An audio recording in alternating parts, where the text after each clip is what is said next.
So we made a tiny bit change in the program. We moved up the talk on malignancy, and Alison Weber will be discussing the management of patient pre and post transplant with malignancy. And in fact, this was one of the topics that one of you had recommended that we discuss in NAPA. Alison?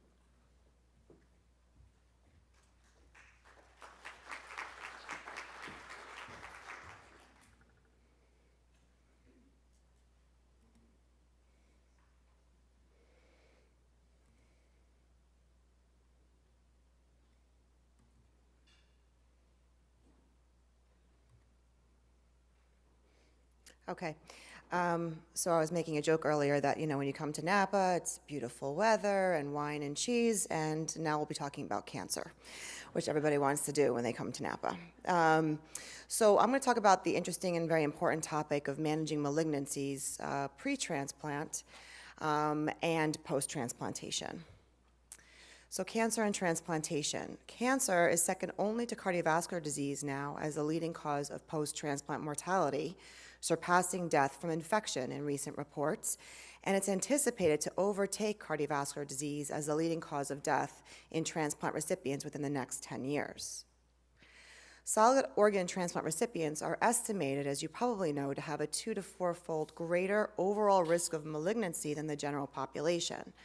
The risk is quite high, and especially high for cancers associated with oncogenic viruses like post-transplant lymphoproliferative disease, which has been associated with Epstein-Barr virus, Kaposi sarcoma, which has been associated with human herpes virus 8, and non-melanoma skin cancers and anogenital cancers, which has been associated with human papillomavirus. And the most common cancer after transplant is squamous cell skin cancer, which has a risk greater than 50-fold compared to the general population. So in this study that was published in JAMA in 2011, it looked specifically at the spectrum of cancer risk among solid organ transplant recipients in the United States. This was a cohort study using linked data on solid organ transplant recipients from the USRDS and 13 state and regional cancer registries. And it looked at 175,000 solid organ transplant recipients, of which 58.4% were kidney transplant recipients, 21% were liver, 10% were heart, and 4% were lung. And while this is a busy slide, what this is trying to show you is looking at the number of observed versus expected cases of certain malignancies.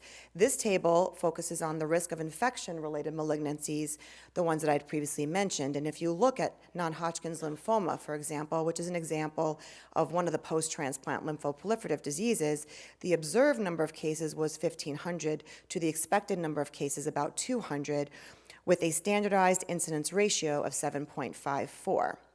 Similarly, liver cancers, which is primarily seen in our liver transplant recipients, and of course the virus that's associated with would be hepatitis, the standardized incidence ratio was 11.56. So you could, and of course Kaposi sarcoma, similarly, the standardized incidence ratio was quite high, looking at the observed versus expected cases in the general population. But malignancies associated with oncogenic viruses are not the only malignancies that are more frequently seen in solid organ transplant recipients. And again, this slide is very busy, but what I'd like you to look at and see is that if you look at lung cancer, for example, again, a standardized incidence ratio of almost 2. Kidney cancer, which of course should not be surprising, also a standardized incidence ratio of 4.65. Melanomas, a standardized incidence ratio of 2.38. Interestingly, in this study, when you look at prostate cancer and breast cancer, the incidence ratios were less than 1, and in fact, almost somewhat lower rate of breast cancer and prostate cancer in transplant patients. And the thought process behind that is that these are very heavily screened patients. So these are patients who get their mammograms and they get screened for prostate cancer per protocols of being worked up, and that perhaps is the reason. And what also was interesting in this study is when you look at the type of malignancy seen, it was highly dependent on the type of organ received. So Non-Hodgkin's lymphoma, for example, seem to be much higher in the lung transplant population. Lung cancer, also much higher in the lung transplant population, and that was really found in the remnant lung. If there was a person who received only one lung for transplant, the cancer tended to arise in the native lung. And then when you look at liver cancer, for example, also, the standardized incidence ratio is much higher in those patients receiving liver transplants. One indication for liver transplantation is hepatocellular carcinoma, and also the association of liver cancer with hepatitis. So, what is the role of the immune system in cancer surveillance? This would explain, of course, why they may have an increased incidence in the transplant community. So we know that in the immunocompetent state, the immune system works to prevent the growth and proliferation of cancer cells, and it works in 3 phases. The first phase, the elimination or immunosurveillance phase, where the activation of the innate and adaptive immune cells and molecules to protect normal cells from becoming tumor cells when exposed to pro-oncogenic stimuli. So in the adaptive immune cells case, CD4 and CD8 T cells are very important in immunosurveillance, or eliminating those cells that are exposed to pro-oncogenic stimuli, or those tumor cells when they're exposed to pro-oncogenic stimuli. Then the tumor cells would go into an equilibrium phase, which is where they're maintained in an immune-mediated latent period, and then there's the escape phase, where tumor cells progress to clinical disease and/or metastasis. In an immunosuppressed state, like in transplantation, the mechanisms of immunosurveillance are altered, increasing the risk of malignancy. And why are they altered? Well, they're altered in large part because of our medications. So induction therapies, for example, like T-cell depleting therapies, one of which being alemtuzumab or Campath, which we don't use at UCSF, but is used as an induction therapy in other parts of the country, ATG or thymoglobulin, and then OKT3, these confer a high risk of post-transplant malignancies. And studies have linked these agents to post-transplant lymphoproliferative disease, melanomas, colorectal cancers, and thyroid cancers. And then, of course, the calcineurin inhibitors, which are tacrolimus and cyclosporin. These bind to and inactivate calcineurin, and they result in the inhibition of interleukin-2 production, which inhibits T-cell activation and proliferation. So clearly, it's going to impair the natural immunosurveillance. But in addition, calcineurins also upregulate vascular endothelial growth factor and increase expression of TGF-beta, both of which are known to play roles in the development of cancer growth. And there are some agents out there that are anti-cancer agents that are anti-VEGF, for example. They also, the calcineurin inhibitors, increase oncogenic viral replication like Epstein-Barr virus, HHV8, and HPV, and the uncontrolled replication of these viruses can result in PTLD, KS, and skin and cervical cancers.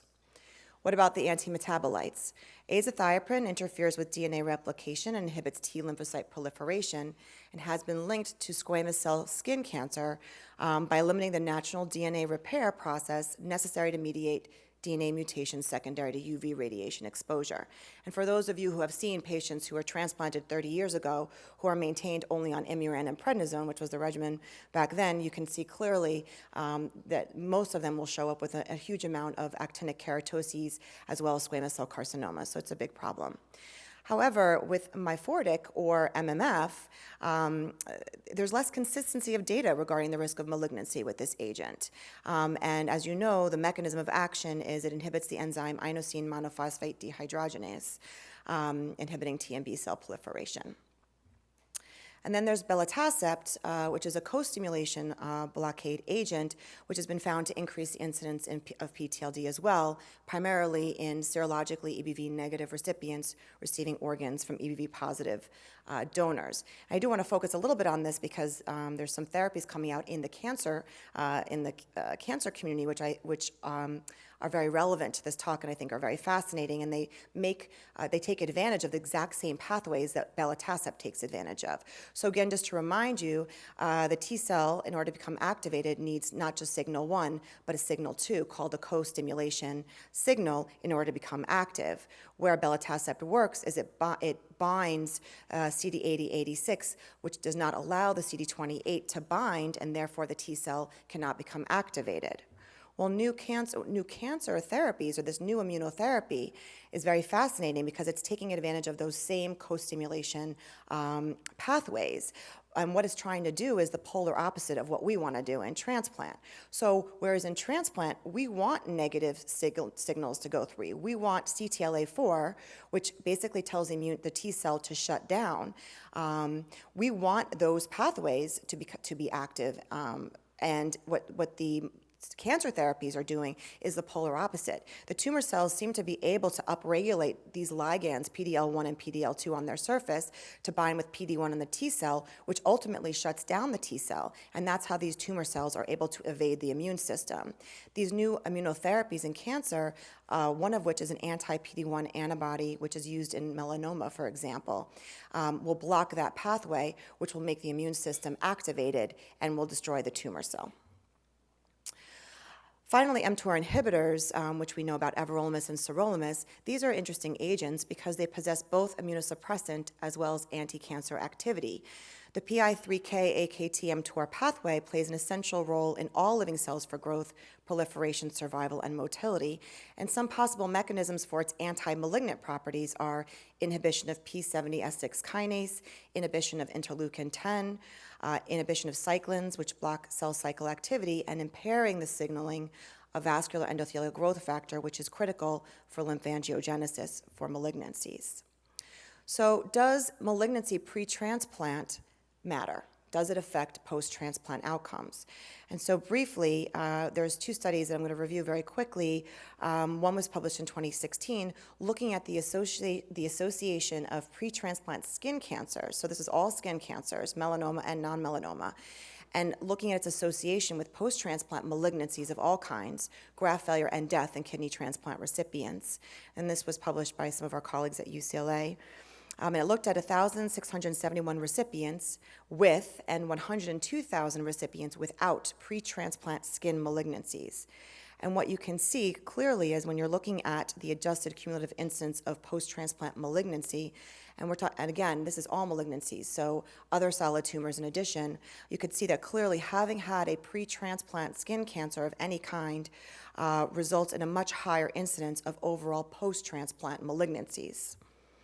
And then when you look at mortality in recipients with and without pre-transplant skin cancers, clearly you can see that patient survival is decreased, statistically significantly decreased, in those patients who had a pre-transplant skin cancer compared to those who did not.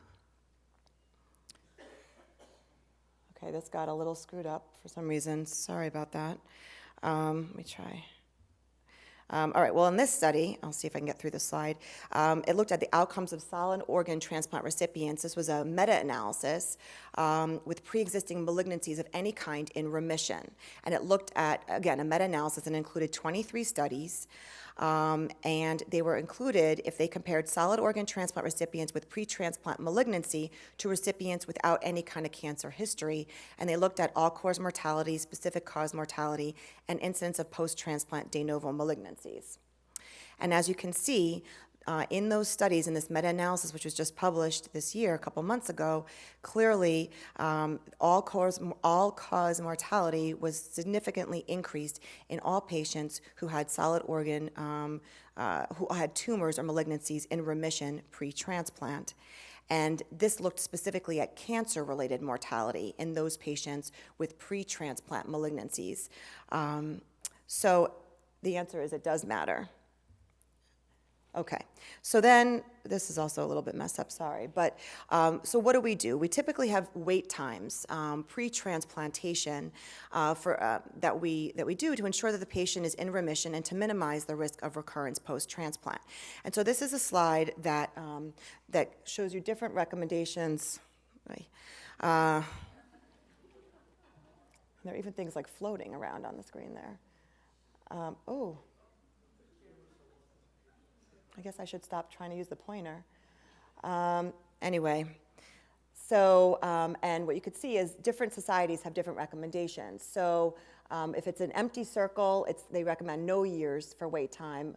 Dots recommended 2 years, lines 2 to 5 years. A gray dot is minimum of 5 years, and a black dot is contraindicated.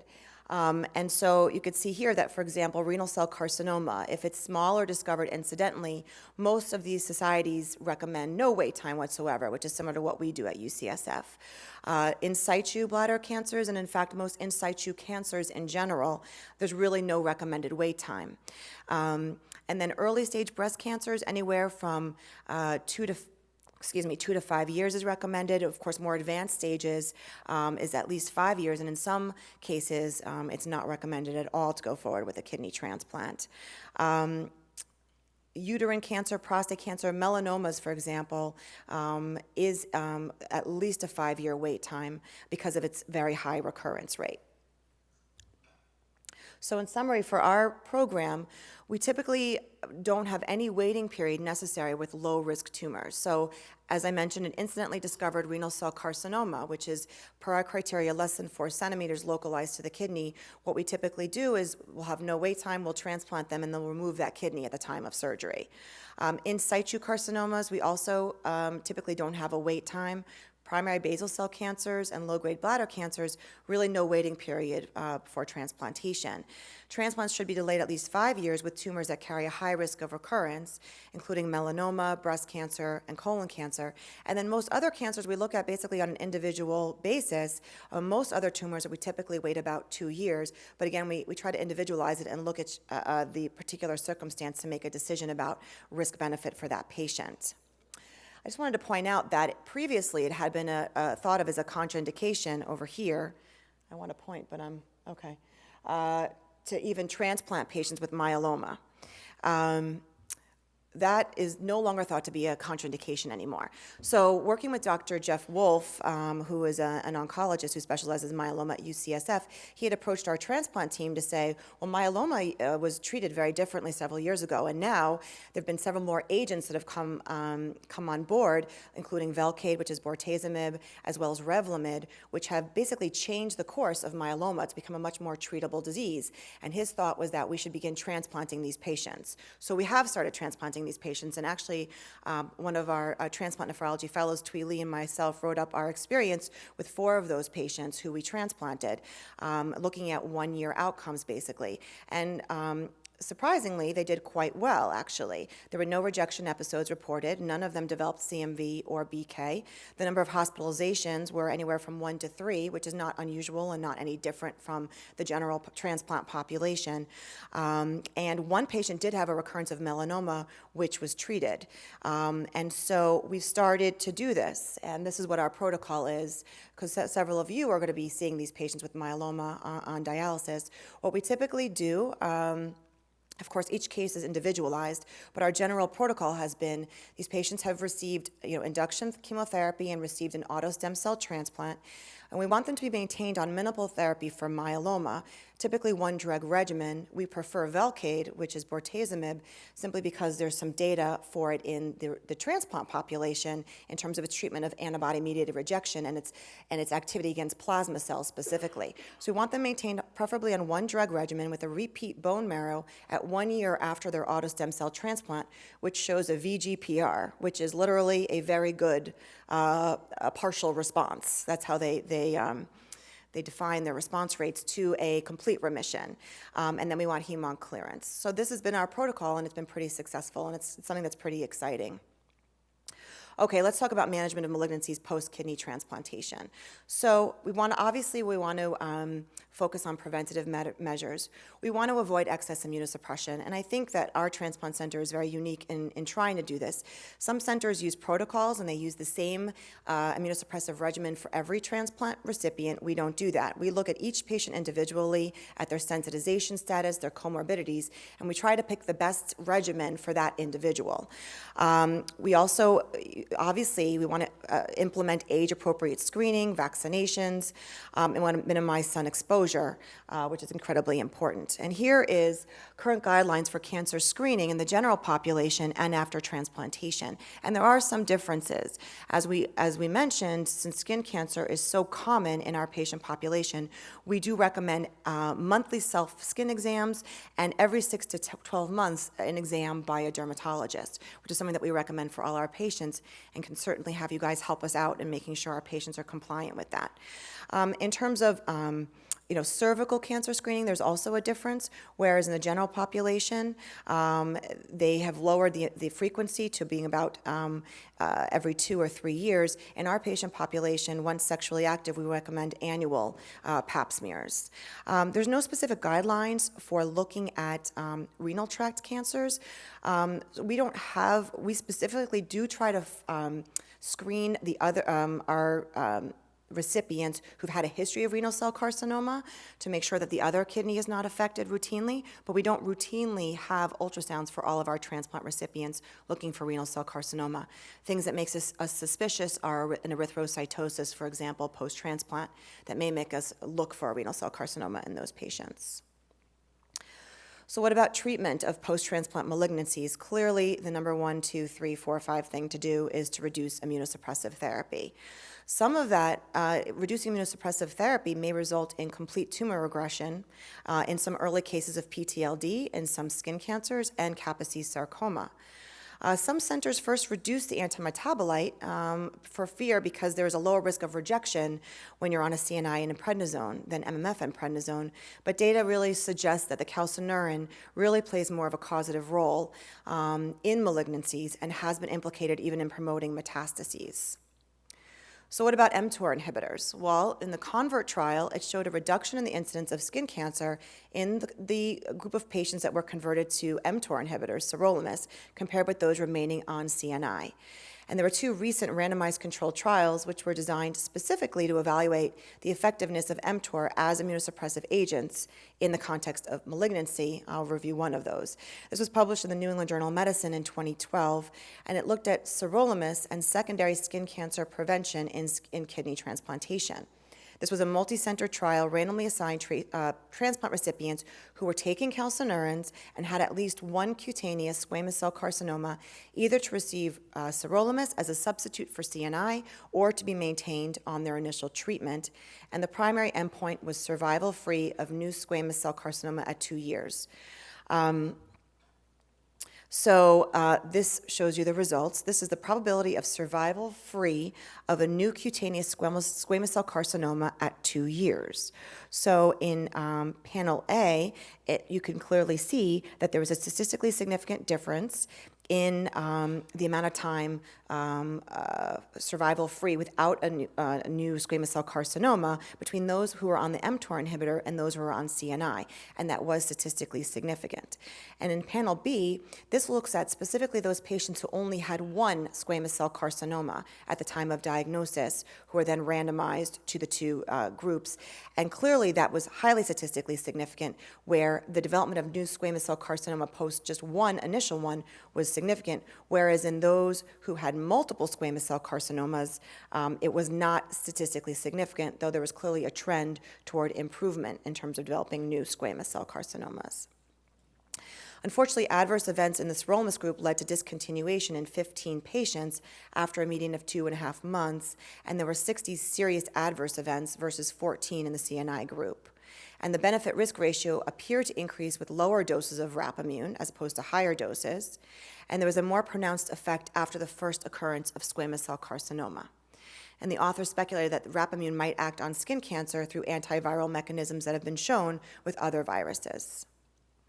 Kaposi sarcoma, reduction of immunosuppression has been associated with disappearance of KS in 17 and 16% of patients with mucocutaneous disease and visceral involvement, respectively.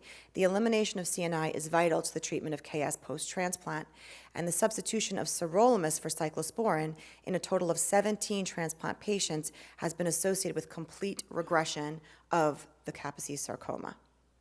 So what's our practice at UCSF? Reduction of immunosuppression. We reduce the calcineurin inhibitor plus minus the antimetabolite as well. If there's chemotherapy planned, which tends to be very myelosuppressive, we usually stop the antimetabolite completely.